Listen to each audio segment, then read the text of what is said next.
boa tarde. Mais um podcast aqui da Livraria Universitária e mais uma vez com a celebridade aqui de nossa cidade. Anderson, obrigada, Anderson, por vir bater esse papo com a gente. Hoje um dia muito especial, que é o lançamento do livro, né? Do seu livro. E mais uma vez agradeço aqui sua presença. Eu queria lhe agradecer por receber esse título de celebridade que eu nem sabia que possuía. A verdade é essa. Eu sei que nós desenvolvemos um trabalho de divulgação da doutrina espírita, também um trabalho de divulgação do pensamento, da filosofia, da espiritualidade e suas conexões, mas é um trabalho mais voltado para o lado altruísta do ser humano, da caridade, e que, portanto, não exige esse título de celebridade. Né, mas somos celebridades. Eu agradeço a sua bondade em me colocar esse título de celebridade, mesmo sem saber se tenho méritos para fazer juiz ao mesmo. Tem, com certeza. Deixa eu só ajeitar um errinho técnico aqui. Tá certo. Mas, Anderson, agora me fale sobre o livro. O nome do livro é Regeneração Familiar. A psicografia, ela começou na minha vida aos 14 anos de idade.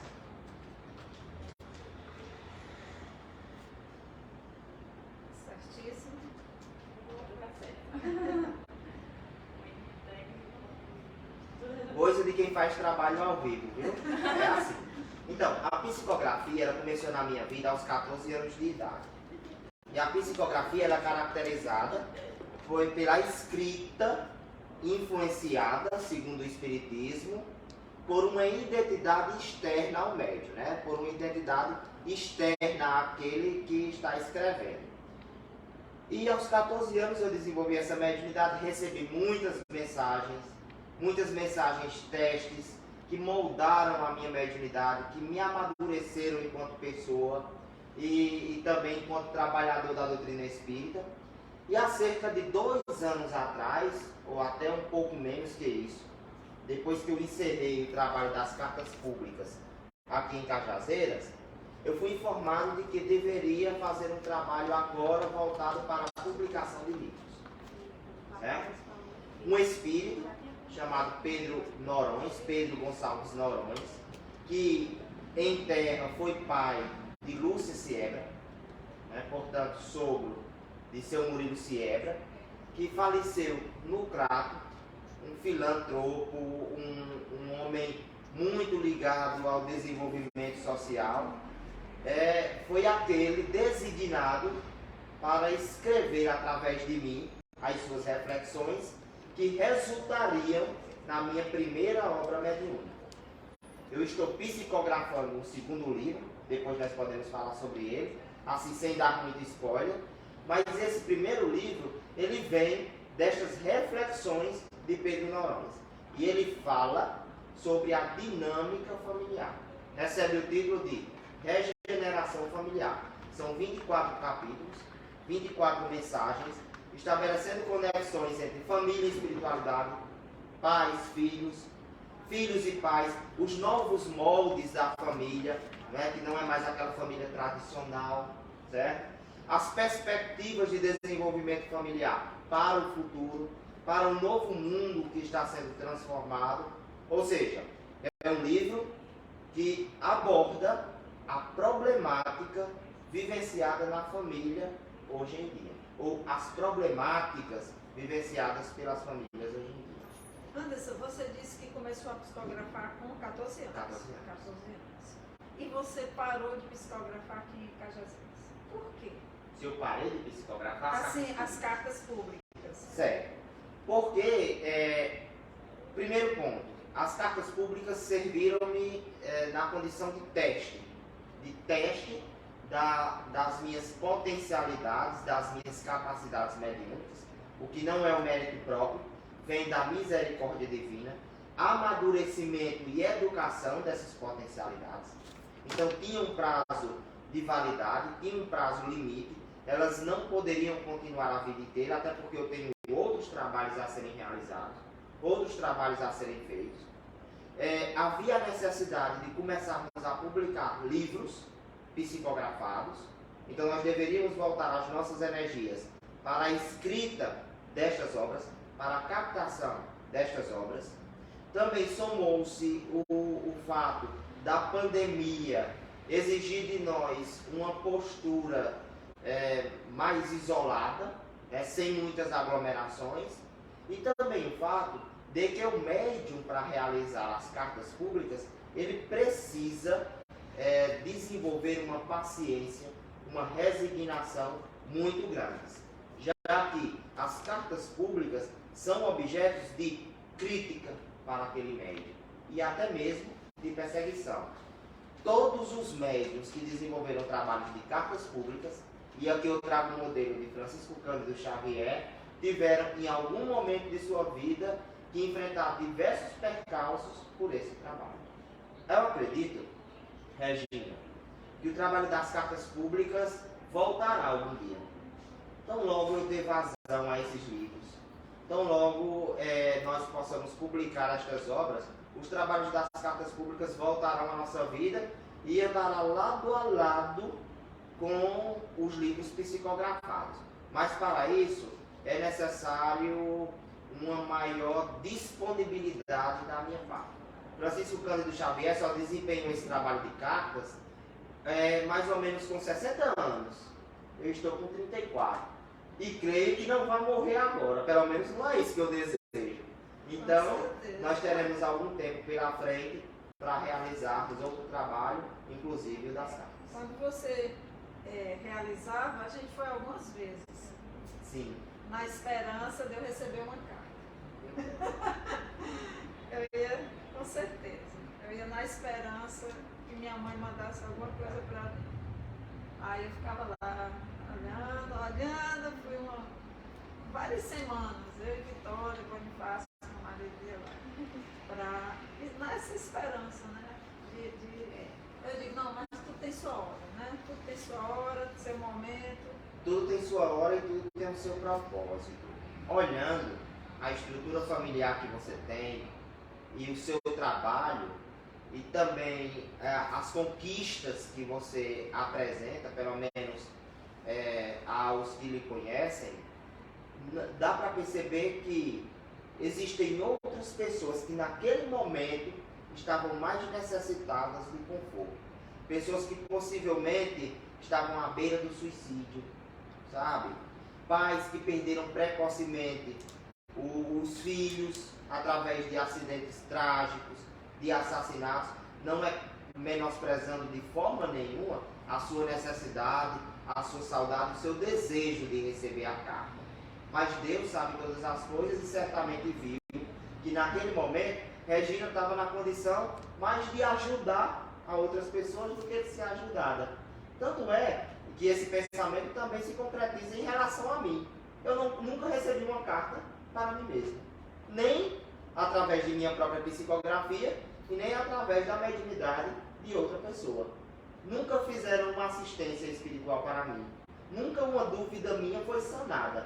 Até hoje eu tenho me empenhado a resolver os problemas dos outros. Poucas vezes, ou na verdade, nenhuma vez eu tive um problema meu sanado pela espiritualidade de forma consciente. Eu acho que eles me ajudam sem que eu saiba disso, com os livramentos da vida. Não, mas isso é com certeza.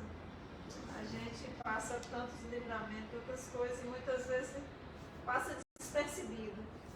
Depois de algum tempo você vai encaixar, né? Tudo vai se encaixar. Tudo vai se encaixar. Anderson, e o preconceito sobre essas psicografias públicas? Muito grande. E eu vou te dizer, Divaldo Franco, quando ele psicografou o primeiro livro, que foi um livro chamado Mestre de Amor, e isso está bem caracterizado no filme, quando ele psicografou o primeiro livro, ele estava encantado com a sua realização mediúnica. E ele olha para a capa do livro recém-publicado e Joana de Ângeles vê, Joana de Ângeles é o espírito protetor de Divaldo Franco, vê Divaldo Franco vislumbrado com a sua realização e ela coloca uma rosa em cima do livro. Aí ele percebe mediunicamente a rosa se desfazendo em sangue. É uma cena muito poética desse filme de Divaldo Franco. Eu assisti. Assisti, umas né? 2 vezes ou 3, eu gosto. E aí o que é que Joana de Ângeles diz depois que a rosa transmutou-se em sangue? Que o trabalho do médium, tanto de cartas públicas, quanto de atendimento espiritual, e inclusive de obras psicografadas, sempre será saturado de perseguições e críticas. Por exemplo, certamente eu vou encontrar aquele que diga: por que você não está vendendo esse livro e adquirindo dinheiro para você?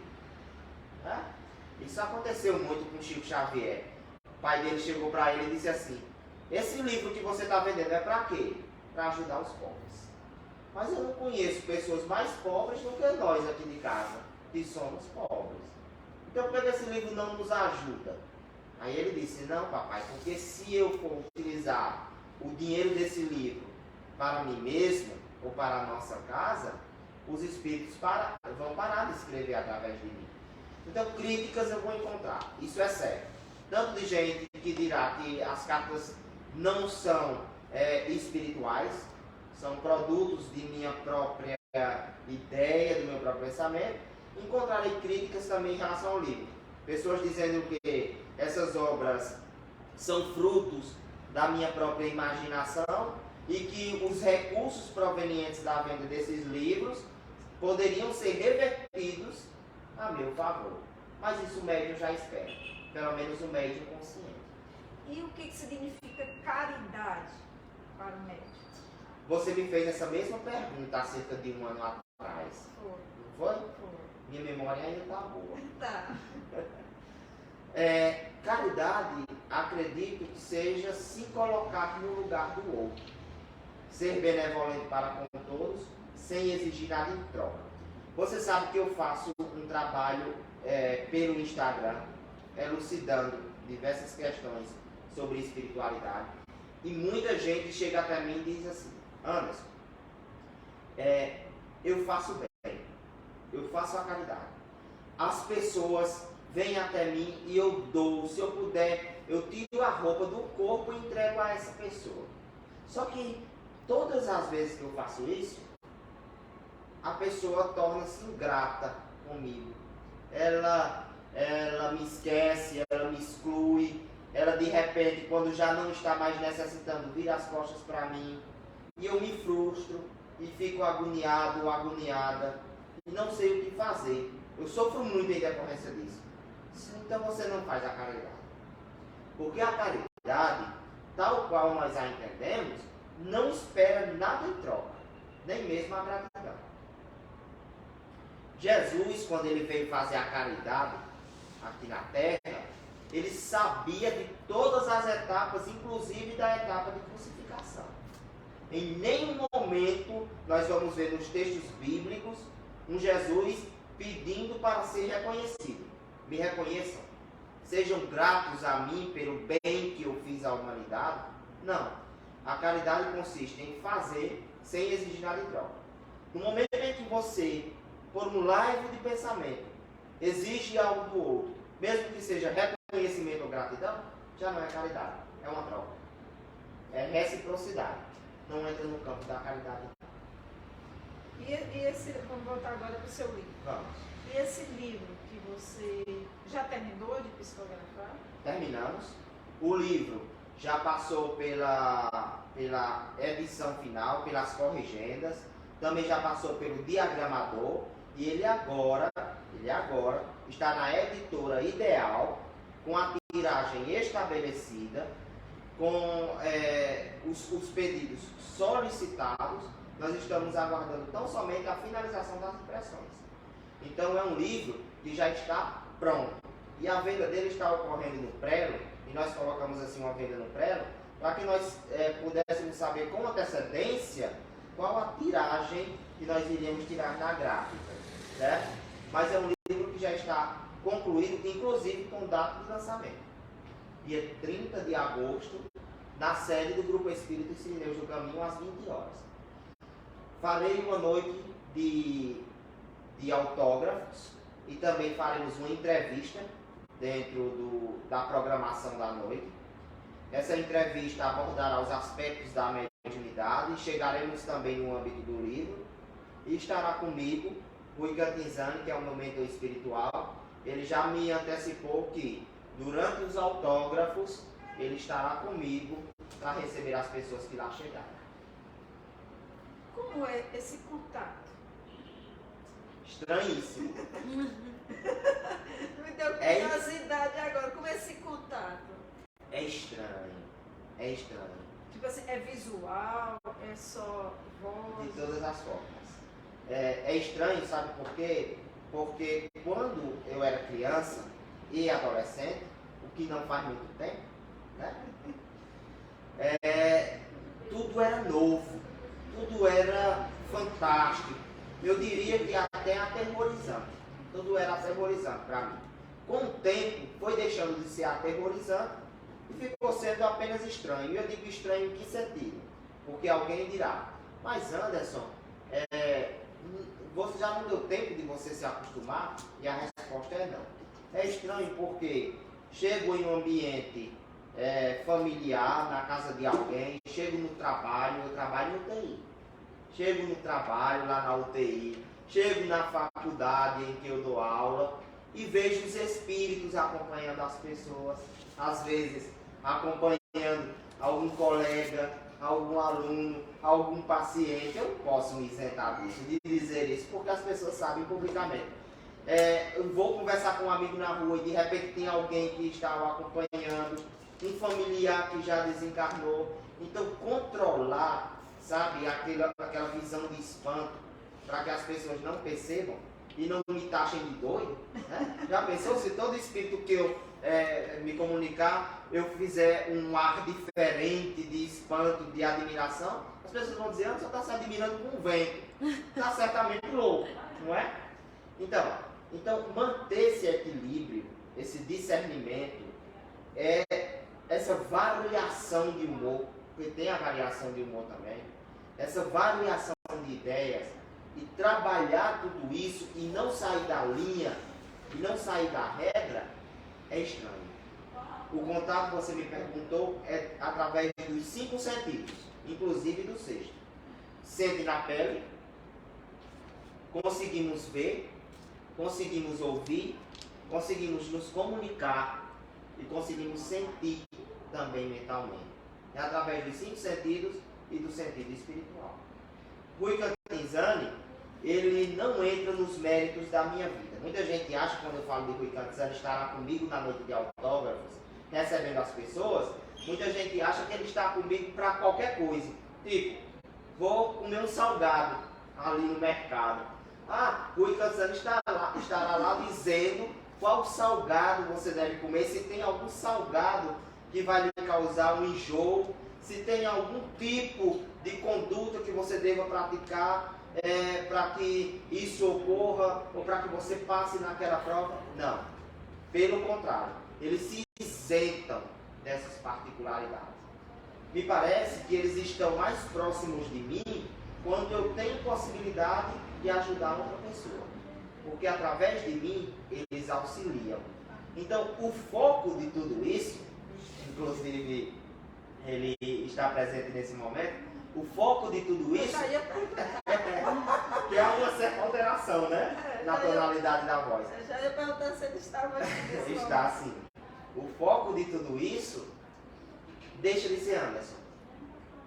E nesse momento, por exemplo, passa a ser Regina, passam a ser as pessoas que estão nos escutando. Porque eles querem isso, o esclarecimento.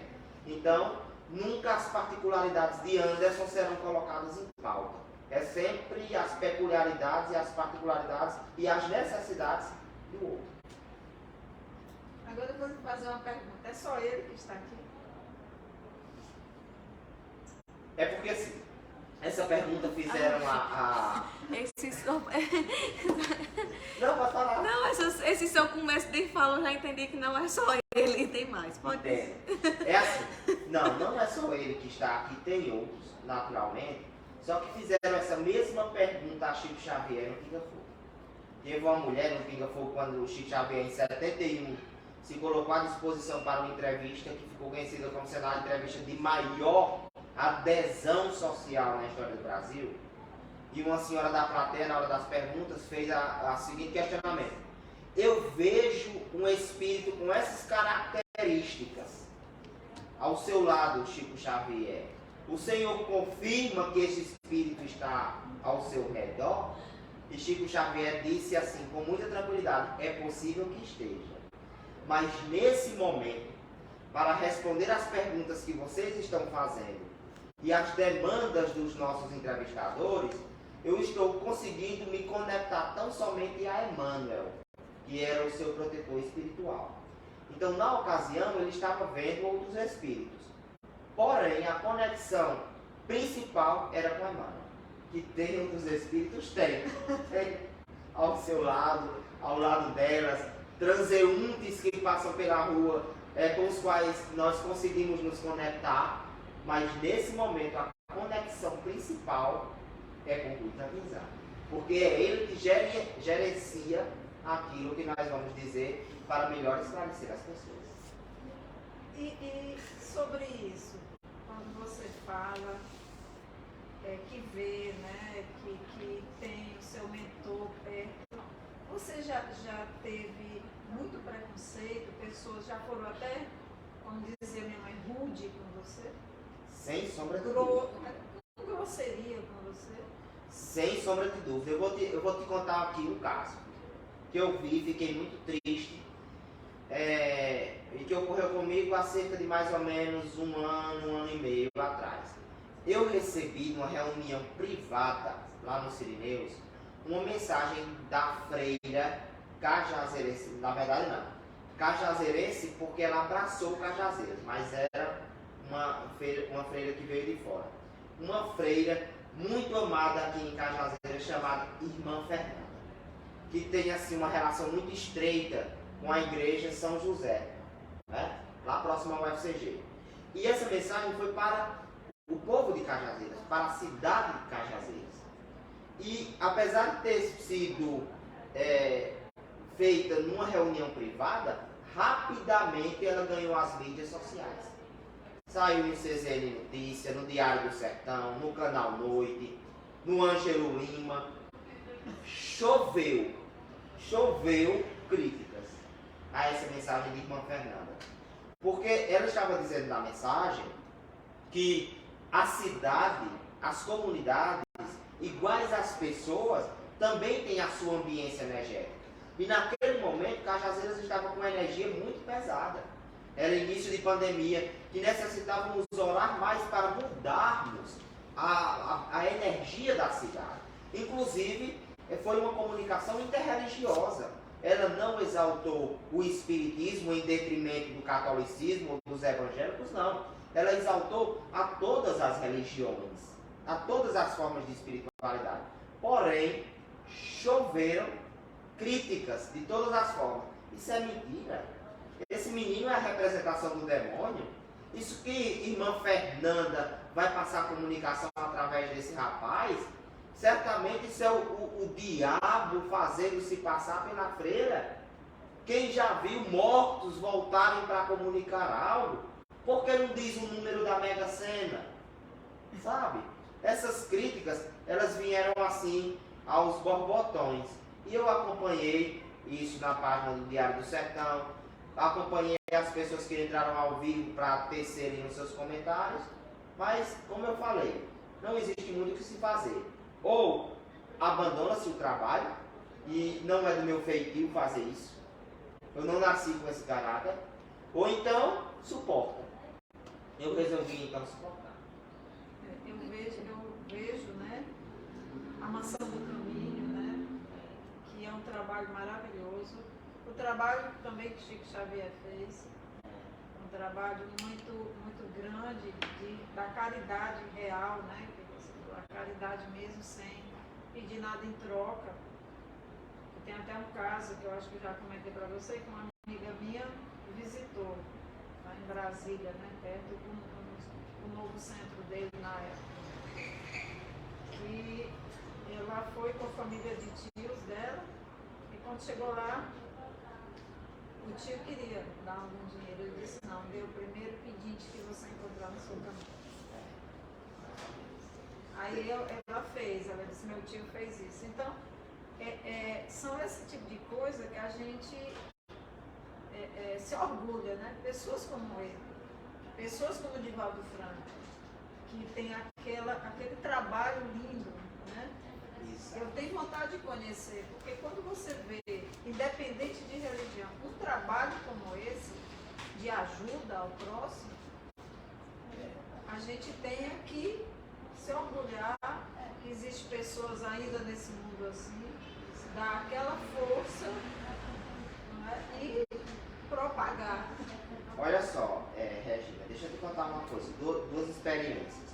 A primeira delas, uma de Chico Xavier. Se você procurar uma entrevista de Chico Xavier com Hebe Camargo no YouTube, você encontrará facilmente. E na ocasião dessa entrevista, ela fez um cheque com uma soma exuberante para ele, sabe? E esse cheque deveria ser descontado, né, na conta dela, ele deveria levar ao banco e descontar o cheque. Era assim, questão de milhões, sabe? E a entrevista passou, ele não fez nenhuma recusa à caridade ofertada por ela, ele recebeu o cheque, entendeu? Passaram-se os tempos e Geraldinho, que é um dos biógrafos de Francisco Cândido Xavier, que faz divulgação de sua história, vasculhando nas coisas em um dos livros, encontrou o cheque. Ele nunca descontou. Ele nunca levou ao banco. Ele nunca fez com que aquele dinheiro saísse da conta dela e fosse para as mãos dele. E outras pessoas disseram que ele dizia em relação a esse cheque: eu vou guardar de lembrança por ter sido assinado por uma pessoa muito respeitada em nosso país, mas eu nunca vou descontá-lo. Por aí você tira que a caridade é desinteressada. O outro exemplo que eu ia te falar é acerca do nosso livro. Toda a renda dele será revertida para a manutenção do Grupo Espírita Sirineu do Caminho. Quando eu fui começar a psicografar essa obra, eu pensei na minha ingenuidade e até no meu orgulho, confesso, pensei o seguinte: por que é que nós não começamos logo com enciclopédia? Eu psicografo. Eu tenho condições de passar a mensagem dos Espíritos. Por que nós não começamos logo com um trabalho grandioso? Um trabalho que seja a concomitância de diversas histórias, fazendo ilações sobre ciência e espiritualidade. Por que nós não começamos já impactando a sociedade? Os Espíritos disseram não. Porque primeiro necessário é vermos o grau do teu interesse em contribuir com o Espiritismo ou com a Casa Espírita. De que é que adianta fazermos uma obra impactante e a vendagem dessa obra resultar apenas no teu enriquecimento próprio? Então façamos um livro de mensagens sobre a família, e a família está precisando dessas mensagens, e vamos ver os passos que você dá com a sua mediunidade para só então irmos aumentando as tuas responsabilidades, certo? Toda a renda foi passada para o Grupo Espírito Sirineu do Caminho através de um documento produzido por, e você deve conhecer, por Mônica Almeida, que é a sobrinha de Ilza Neto Bandeira, uma pessoa de uma moral ilibada, uma pessoa de uma consciência espiritual muito grande, em que eu confio muito. Ela fez o documento e toda a renda será para o Grupo Espírito Sirineu do Caminho. Tanto é que ao preencher o cadastro, que está disponível tanto na bio do meu Instagram, o @BritoAnderson, quanto na bio do Instagram do Sirineus, @Sirineus do Caminho, você já pode mandar o Pix diretamente para a livraria do Sirineus. Ou seja, é um trabalho voltado para o desenvolvimento da Casa Espírita, do Movimento Espírita. Nunca para o desenvolvimento pessoal de Anderson. Compreende? Com esses passos, nós tentamos trilhar os passos de Francisco Cândido Xavier, de Divaldo Franco e de tantos outros que também contribuem com a sua parcela para o movimento espírita. Com certeza. E você falando tudo isso, desse preconceito também, pessoas como você que tem teve, né, essa mediunidade, esse trabalho, muitos deles pararam no caminho. Eu imagino que muitos devem ter parado, Muitos médicos. muitos médicos que não aguentaram a pressão, né? Temos médiums conhecidos. Tinha esquecido que vocês serviram esse café. Maravilhoso. Agora deixa eu ver como é que eu tiro daqui. Ó. Já.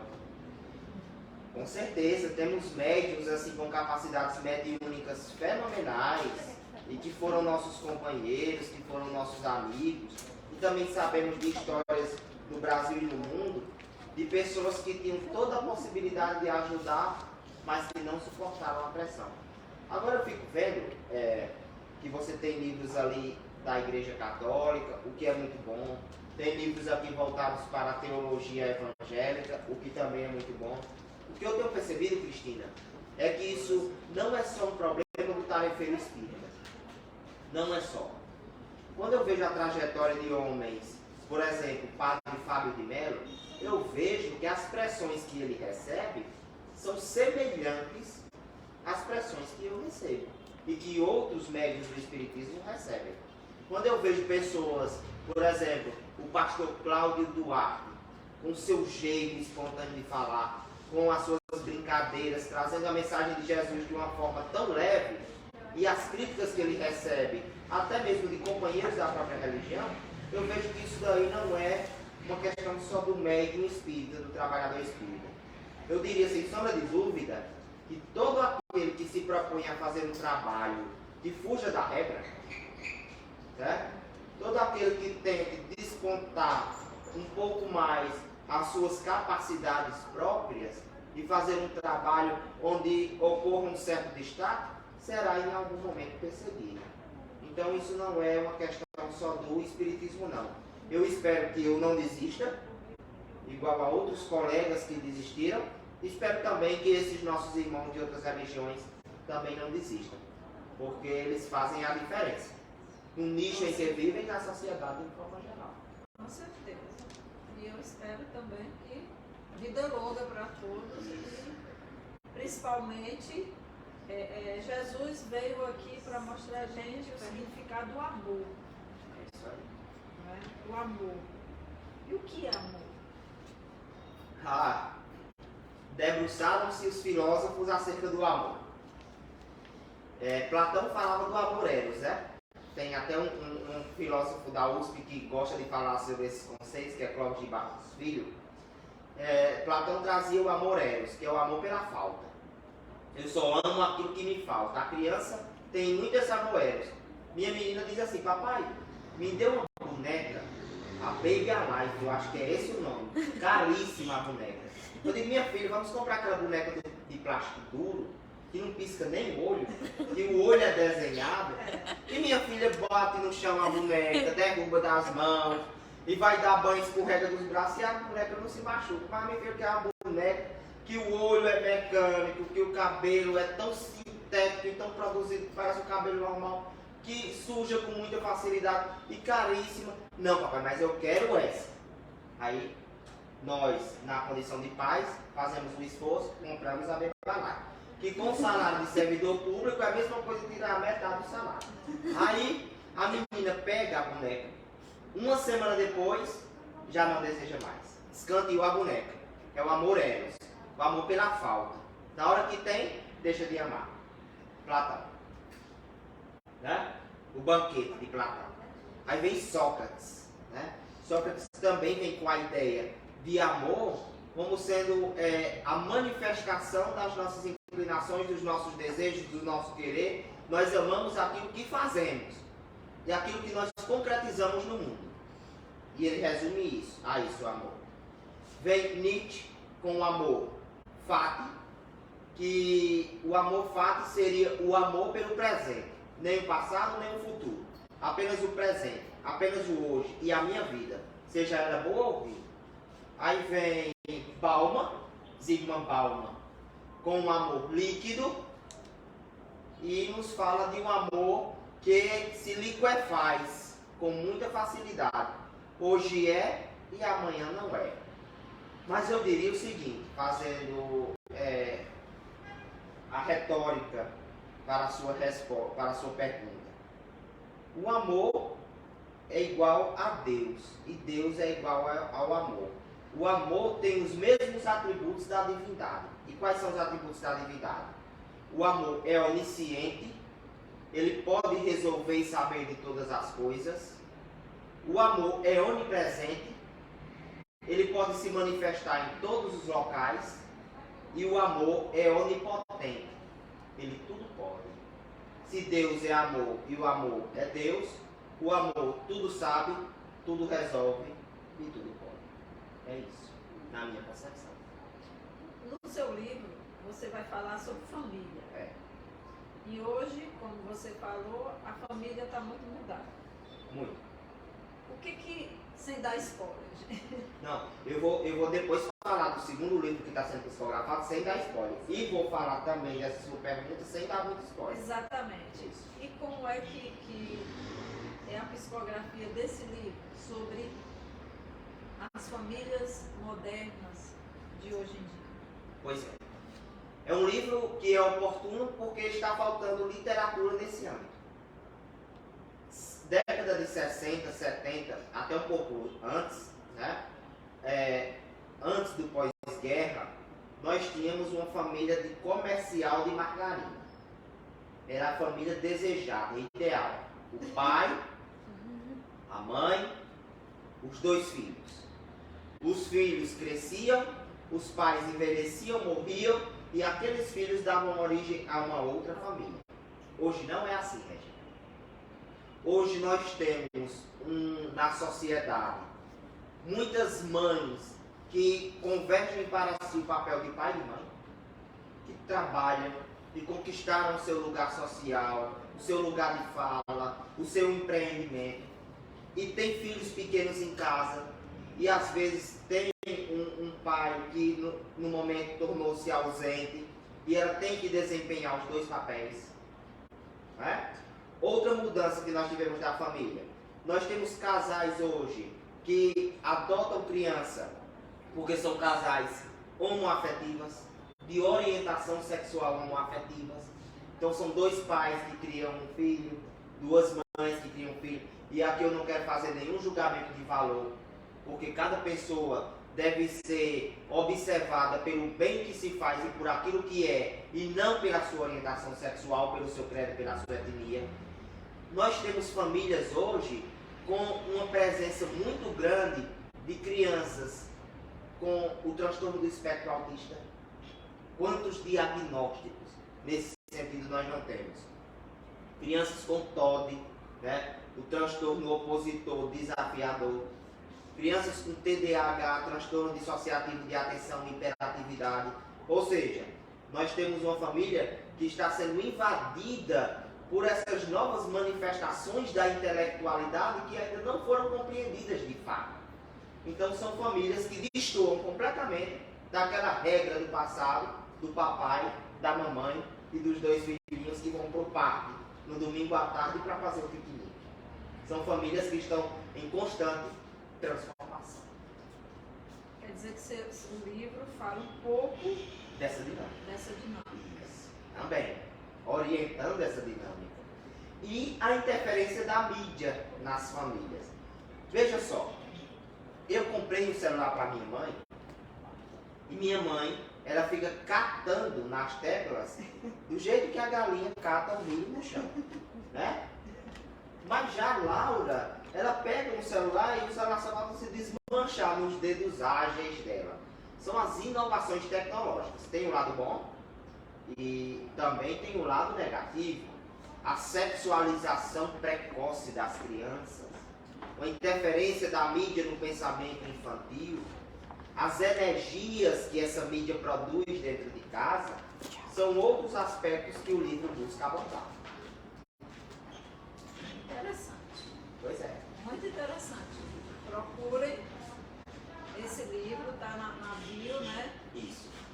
Diga aí seu Instagram. @Brito Anderson. Esse livro, ele está disponível através do cadastro, na bio, e depois nós faremos a entrega da obra fisicamente para vocês. No @Brito Anderson você encontra o link desse cadastro. E também através da bio do Instagram do Grupo Espírita Os Sirineus do Caminho. Grupo Espírita Sirineus do Caminho, ou salvo engano, @Sirineus do Caminho. Lá tem todas as informações. Para onde você deve mandar o seu Pix, a quantidade de obras que você está desejando, se você mora em outra cidade ou mora aqui em Cajazeiras, tem a data de lançamento do livro e todas as outras informações necessárias para a sua venda. Muito bem.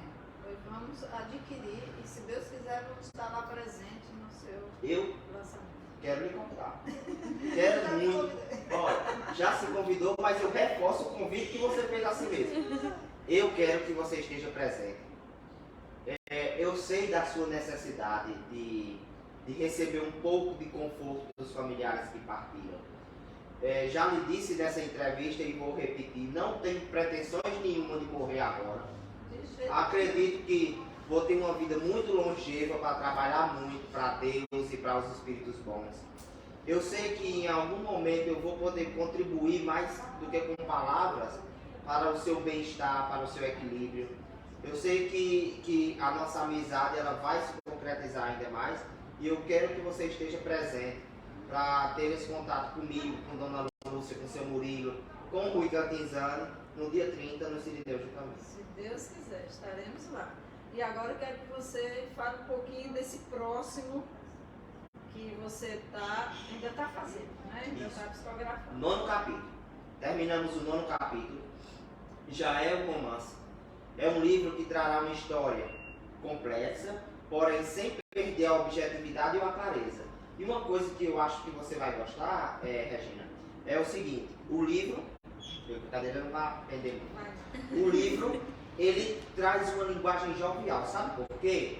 Porque ele fala de um jovem que tem um despertar de sua mediunidade. É um jovem acadêmico que de repente se depara com um despertar da mediunidade. E ele vai tendo o desenvolvimento dos fenômenos mediúnicos, sem a compreensão da família, sem a compreensão dos colegas no primeiro momento, sabe? Ele vai tendo contato com o mundo espiritual que vai se desvendando para os seus olhos, sem que ele consiga controlar muito isso. Então é um livro ideal, na minha concepção, para um jovem que tem uma sensibilidade mediúnica a mais, mas que não se aceita, não se conhece. Esse livro é de um profissional de saúde que desencarnou recentemente de Fortaleza, cearense, médico, certo? É ele o espírito responsável pela escrita dessa obra. E ele me disse o seguinte: Anderson, a tendência é que esse livro seja lido por muitas pessoas não espíritas, que paqueram com os conhecimentos espíritas, que têm curiosidade sobre o espiritismo, que sentem algo diferente, mas que nunca tiveram contato com esse conhecimento e que podem, através desse livro, se esclarecerem. É uma história dinâmica, clara, objetiva, de um fácil linguajar, né? Porque as pessoas hoje precisam dessa celeridade na leitura. Eu acredito que também nós teremos esse livro, pelo menos foi isso que o Rui Cantinzani me disse, na forma de e-book, certo? Para já irmos nos aproximando desse desenvolvimento tecnológico. E esse livro vai ser ideal para aquela pessoa que está com os sinais da mediunidade, mas não sabe muito bem para onde ir diante desses sinais. É uma linguagem bem jovial. Ótimo. E os jovens estão precisando conhecer. Anderson, eu vejo muito assim. Tem muitos livros aqui, suspenses, que envolvem o espiritismo. Inclusive eu adoro. Vou fazer uma propaganda para você. Que é até Ed Lorraine, esses livros, tudo que isso abrange o mundo espírita, não é? Mas não tem o nome espírita. Sim. Então, esses livros é lido por todos.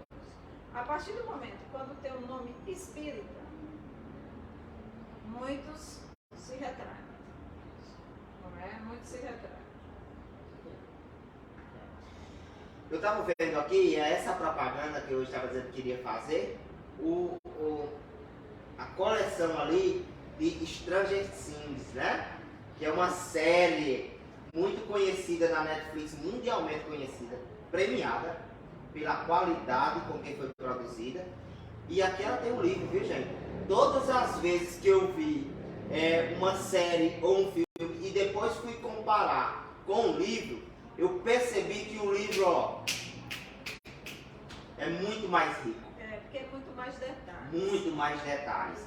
Aconteceu isso quando eu fui comparar o filme O Retrato de Dorian Gray, de Oscar Wilde, com o livro.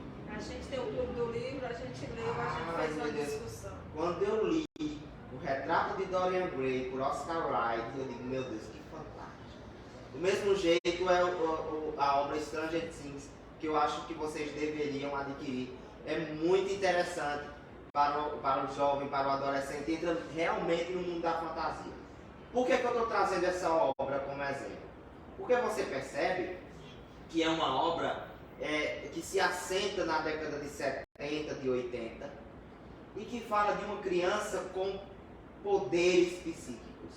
Você sabe que naquela época, tanto nos Estados Unidos quanto na União Soviética, Guerra Fria, Estados Unidos, União Soviética, aquela briga política e pela conquista do cosmos, tinham crianças e adolescentes que tinham seus poderes psíquicos estudados por ambas as nações, e elas eram utilizadas até para descobrirem documentações secretas que os países guardavam.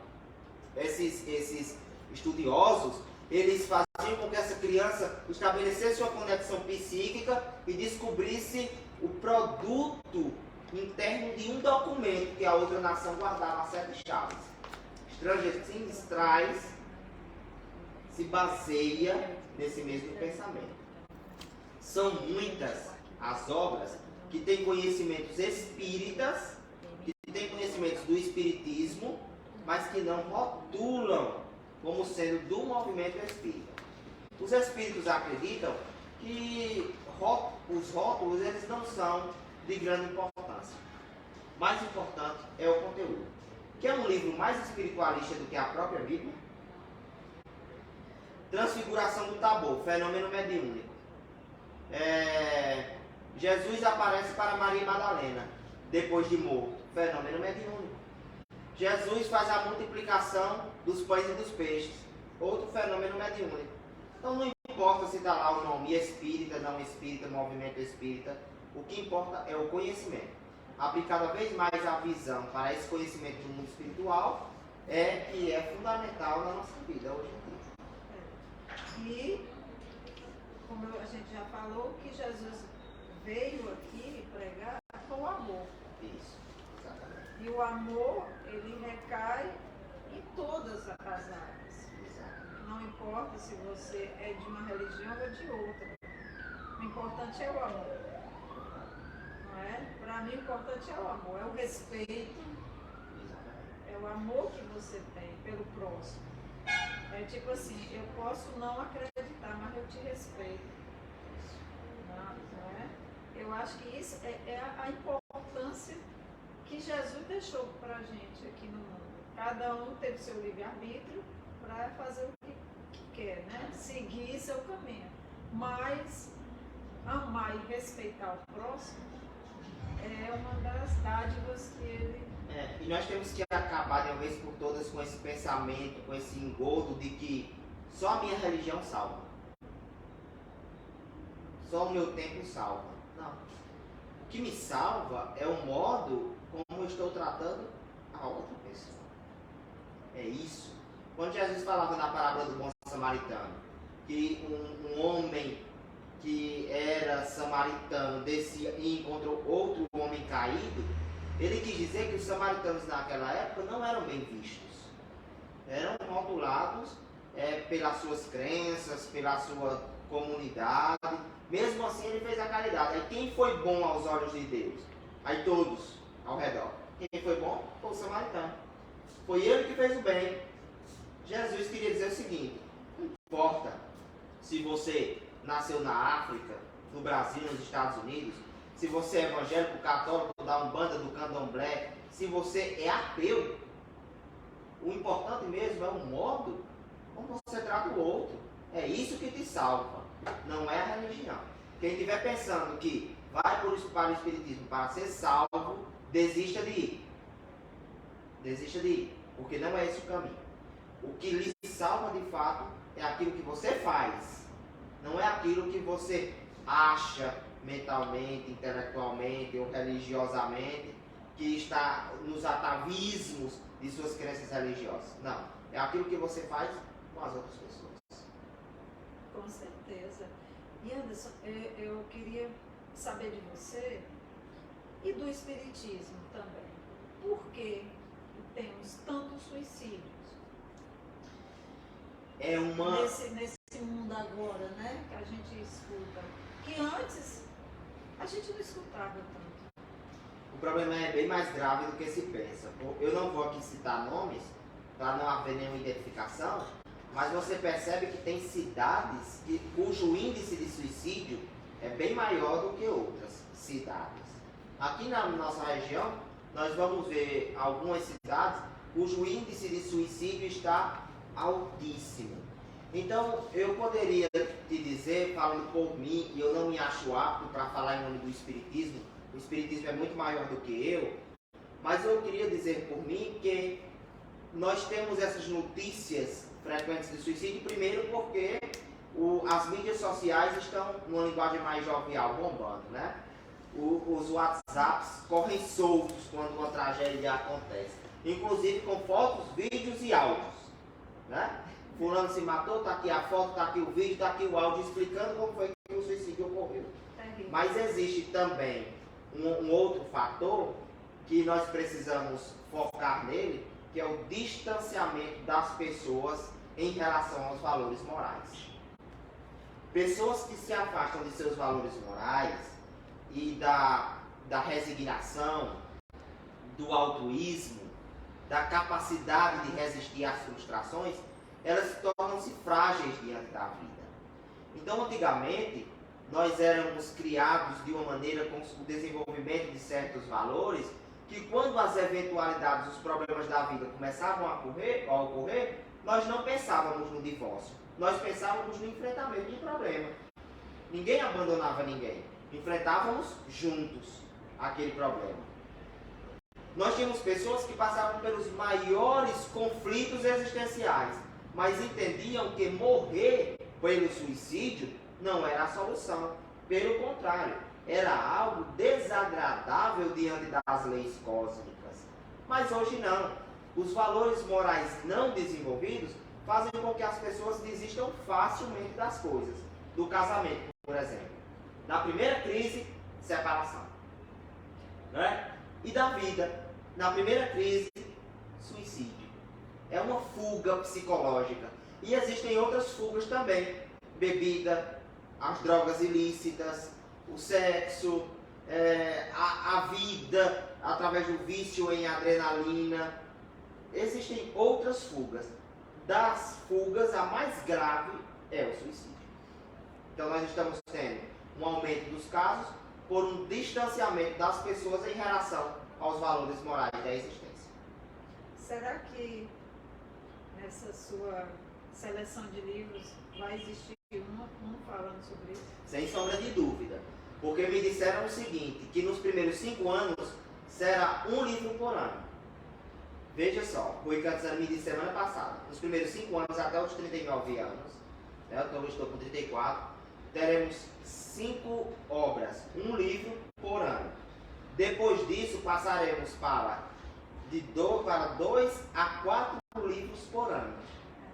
Aí eu disse assim, brincando com ele, e você vai escrever através de mim quando escrever um livro? Ele disse, depois dos 50 nós conversamos. Ele disse que eu preciso amadurecer mais. Ele disse, depois dos 50 nós começamos a conversar sobre isso. Então, sem sombra de dúvida, o tema suicídio será ventilado em uma dessas obras. Sem sombra de dúvida. E para quem quiser uma referência, claro que tem a série de André Luiz, mas tem um livro que depois vocês podem pedir aqui para a Regina trazer para a livraria universitária. Muito bom, apesar de ser um livro complexo, é um livro de romance, uma história que chama-se Memórias de um Suicida, de Ivone do Amaral Pereira. Nós já vendemos esse livro. Já vendemos esse livro? Já. Então pronto, é um livro que fala sobre as consequências espirituais do suicídio. Muito importante. Muito importante. E hoje a gente precisa muito conversar sobre isso, né? Principalmente eu acredito com os jovens, não só em casas, como em escolas, colégios e tudo mais.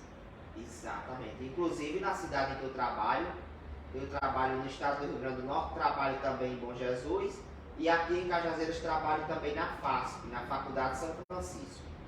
Na cidade em que eu trabalho, em Bom Jesus, eles estão aproveitando essa facilidade que tenho de me comunicar para falarmos com os jovens sobre assuntos diversos. Um dos assuntos abordados foi educação para transformar, com jovens do ensino médio. E ontem, para jovens do ensino fundamental, nós falamos sobre o bullying. Então, assim, quanto mais conversarmos sobre esses temas, melhor é para o entendimento social. Com certeza. Estamos abertos aos convites. Muito bem. É isso aí. Exatamente. E é o que a gente precisa, eu acredito que precisa essa conversa. Uma conversa bem informal e falar na língua deles. Com né? certeza. Nada muito formal, porque eles não vão entender. Nada muito técnico. Então tem que Exatamente. falar na língua do jovem para eles entenderem. Pois é. Para ter uma juventude saudável. Sabendo disso, quando o município me fez o convite para falar sobre educação para transformar na escola pública, eu fui logo adequando a minha linguagem. Então utilizei termos do TikTok, sabe? Hypar, que é um termo que é super da moda quando alguém está crescendo muito nas mídias sociais e um vídeo viraliza. Eu nem sabia esse termo. Pois é, tive que aprender. Aí eu tive que adequar a minha linguagem para alcançar esse público. Nós também temos esse cuidado, sabe? Porque não adianta fazermos proselitismo, nem adianta encapsularmos o conhecimento. O conhecimento deve ser livre e acessível para todos. Pelo menos é assim que eu penso. Com certeza. Pois a gente já está encerrando nossa conversa e com certeza vai ter mais conversas aqui para frente. Isso. Quando você lançar o livro, quando você tiver o próximo livro, a gente vai conversar mais. Tem muitas perguntas ainda. Nesse mundo, eu estou muito curiosa.